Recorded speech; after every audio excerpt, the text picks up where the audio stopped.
अस्सलाम वालेकुम नाज़रीन, माया सनागुल तांडी सिरियाहो न्यू मेरान न्यूज़ रुक कयूं था खबरन डा खबर शामिल कहीं पे तलार में रिपोर्ट मोहम्मद हनीफ मलाजी जमायत उलमा इस्लाम तालका तलार जे बोर्ड ऑफ डायरेक्टर्स ऐं तमाम यूनिटन जे अगवाणन जो अहम इजलास GUI तालका तलार जे सदर मुफ्ती अब्दुल समद जमाली जी सदारत में थी।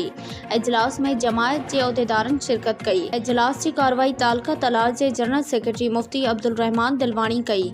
इजलास मीरपुर खास गामा स्टेडियम में थींदड़ मुफ्ती महमूद रहमतुल्लाह अलैह कॉन्फ्रेंस में भरपूर शिरकत करण जो अज़म कयो।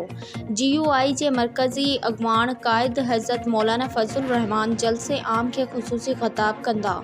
इजलास में ज़िले बदीन जे ज़िले अमीर कायद बदीन हज़रत मौलाना कारी अब्दुल वाहिद फारूकी शिरकत कई।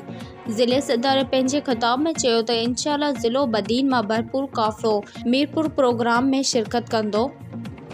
वधीक ख़बरूं ॾिसण लाइ ॾिसंदा रहो न्यू मेरान न्यूज़।